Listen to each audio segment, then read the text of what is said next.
nipa diwchi bebre me de aduane koma prison for yesi ma me fa nko we sa abrante no mahu ne nie matantan no a woye omo che na Ghana fo nte ase ohu nie matantan a woye sisi omo che no de mo kasa ye just kayo so nko ano benya na aba wo man no omo mpese asumdwe ba omo mpese mpuntu e wo se koso wo man no omo mpese ba ma me kan kire wo NDC amanyokuo no omo ni bibia ka kire Ghana omo ni bibia ye ne kohwe kuku ani debu oni Mahama yere twaso tendende oni Mahama wose obe expose omo na Mahama ntimi nsɛ NDC kyerɛ sɛ nsɛm bebre ni sɛ ahyase ba abonten kuku ani debu nsɛm wose ade ntina oka Professor Musa asɛm no Mahama emiana no ade ntina oka we asɛm no kyerɛ sɛ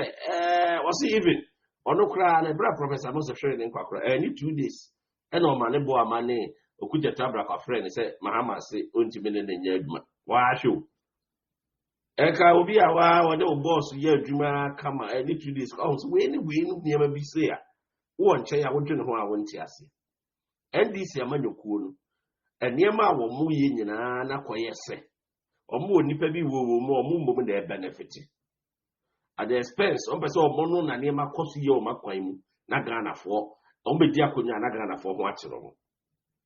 ena ofori atake no ofori ata no mo bodo so bo se finance minister onyere adwuma yi ena ekohwe ena ise ahokere na aba Ghana ahokere na enti mo tukwan magu se Mahama obeba Boston 25 to 26 Ramiko bi pa Boston akubusa the questions but who so obeba ho na abeba speech bi ne de ka ho ebra Mahama ate akonya so no na September ye finance minister no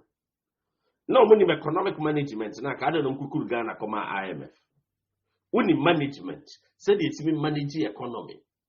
wo kwaji bibia mfiri obia ho adenti na akosu kire IMF se wo sere wo mo woni nimdie bia de bebu man nti o momra mebu man no emmera be hyehyɛ wo economy ne ma na wo ti akonya so na ayo mampanyini na obi ti baabi na hyehyɛ wo economy ne ma na ne papam no enam se muni management bia enam se muni ade papa bia na mo akasa moye ntimi anye ade papa bia be magana atumpon ena na ado dan kwakufu ado hyehyɛ pa wo de egu akwan se be ya Ghana be fa na ntuma pa fra se be ya Ghana be kɔ na nimu mo se monti ase NDC fo se monti ase mani abrede den ade papa bia ba na mo bobu be se me busa mo se dia be legacy na Mahama Jaima Ghana a wo sa pa akonya so atene mo kan kire legacy be dia ba de potin no Jaima Ghana ntia se na ni abede den se wo sa pa akonya no wi ase de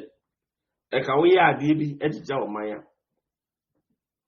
na ka ye ka se ni wotima bie wa no na do se si obo no waka bi se ade we na me Jaima o man no na me Jaima o man no me so legacy ni enie mitimi kambi de ba de potin na Mahama utimi Jaima Ghana mo de mo am kan kire be twem eno na akoka amamfo ntimi fo mo nsan kire bibia into the best thing and say also mudi watem no mudi atem sa ubaka se o mabusu afo kra no mo dai o mo nsore o mo timi di atem sa baka so mo ni abusia na beze me buza me mo na beka se o mo ni mahunu no o mabusu ya sa na tie wabusuam ya kiro se be di atem na o mo sore ya atendidie kwa because o mo ni asem papa bi aka we are talking with facts so only be kan wa po ba bi atena e me jeje ho e me metena se e ma NDC fo me se wo man Ghana bi mo ba Ghana fo huye be bia na do ti Ghana aduri mo ye ma mo kwan se mo nsa amara na mo nsa me se wo man no da bi Ghana sa ko nanim ye kan se nkura 200 years obi di akonya Ghana sa ko nanim akonachi na chi 200 years because untimi empe point ade potia mo betimi aye kamo ben na ye nim se mo ba mo policies mo programs mo bibia mo de beba mo man na tumpo mo ni bibia mo magana fo so nya asomdwe ntina asendwero mo ena da bia disturbing da bia simbia emfata simbia enye ne mapa na mo de go e de se wo man na ni mo nya always say omuni bibia kan tin kuku nsem kwa no moka because omuni bibia kan omuni bibia ye ade na ekoso wo wiase say no menim samote ase a ba wiase ayedin misisu biem wiase all over the world ayedin enye Ghana nko a na wiase so ayedin no sabe woti wodin na okase wodi baby a won wodi o di amakoyi wo ho na de aburuchira we baby a wo bia ne ma nkoyi ete se Ghana se na Ghana na ado tutu ne ma pa se be ya ne ma be koyi pata se ne ma no nkoyi all over the world enti munya abutare ma na ado omune man na o man no mfa ne ntuma pa mfra because ya so ma panyini ahye shepa ebu o man pese o man ni picture opese o man ni kosoro opese o man ni fa ne ntuma pa mfra na nipa ma akomienu me ense bi NDC fo a wo mu ni bibia ka kire Ghana fo mu ni ade papa bia ye ma Ghana fo no o mo so sori o mo se oh debi na sei na ntesa na de ende o re we men block ba me hu Jimmy no we asima ye kan nonsense be no come and express yourself no nkrasi ye bia ya watro wo hwe na nim bi ode to so ne din bi e boso a we dum nyina we sti amanfo mmere keke ohun sa ejina da bia na me kanu omo baso no mo a omo no ya nhye da ntete omo fie ye no omo frustration omo di firo omo fie nti omo kwa abontia no ma be omo de aba abontin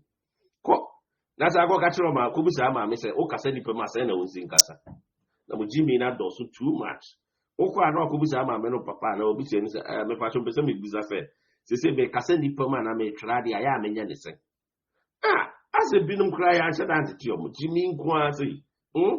ana ya wo mba wiase na busi wiase na busu Jimmy nsesa na wiase ko nanim enti adofo no NDC omo de omo botae ne se ntro party a omo de ntro ne nante party a omo mpese amamfo e de omo adwene etoto nema omo de ntro kwa no omo de nante omo botae nyina nso omo twa ntro no omo de anyakonya so aba it is a wote wana akodi sa party na chia na ukoya na ubai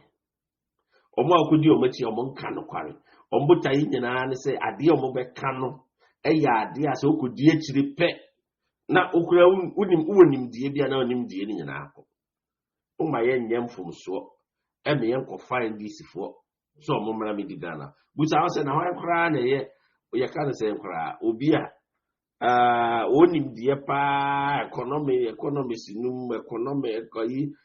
die mwetima keka ne ma bu ma Ghana tumpo nim die no wo he